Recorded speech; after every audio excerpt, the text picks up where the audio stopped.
in 1974. There you see her with Bill Cosby, alleges that he took advantage of her, sexually assaulted her back at the Playboy Mansion. All right, she's seeking emotional distress damages and other damages. Well, last week, before the weekend, the jury said they had gone through 8 counts and they had reached a verdict on 8 counts of the 9 that they had to agree upon, but they couldn't reach a verdict on 9 counts. The jury did not want to stay past 4:30, hence one of the jurors couldn't come back this week, so the judge let them go and put an alternate in, and they are starting their re-deliberations now today, it appears, where they have to start going through counts 1 to 9. So, Christa Ramey, the jury did have one question under California law about the statute of limitations, and that was whether or not, when does the 5 years run from when you know you have emotional distress regarding a sexual assault? Could you break that down for us? Well, in California, there was a limited window opened up where sexual assault victims were allowed to bring claims that were otherwise not permitted by law. And I think that that's where she fell under, was that when that window was opened. She heard about it, and she, thought about what had happened to her and what she experienced in her youth. And I think that that's what triggered her statute to begin to run, was at that point.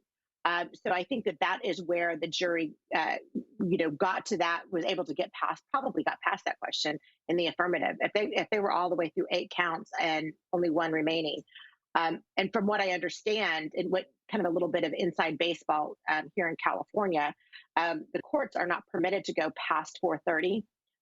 For their deliberations. So even if the jury wanted to, they could not.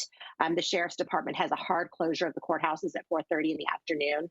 And so if Judge Carlin and the jurors and the parties all wanted this jury to deliberate longer, they couldn't. Yeah, very interesting. We have that in some cases in my home state of New Jersey, too, because it has to do with the assignment judge and contracts and everything. They just close down. That's it. There's no more.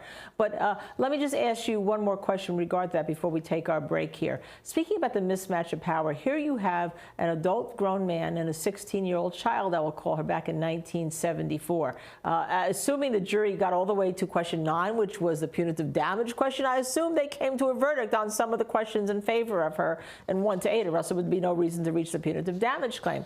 But isn't what we're talking about, again, the mismatch of power?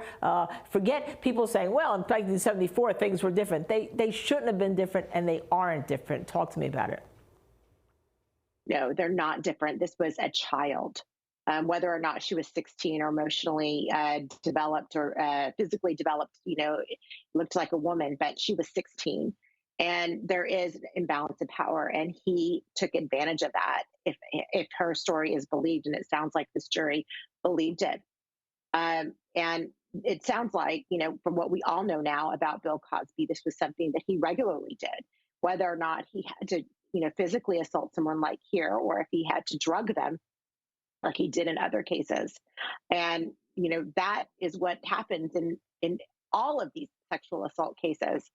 In sex abuse cases. I handle these cases. It's usually people that you trust, and it's people that you are told to trust. He was America's dad at some point in time.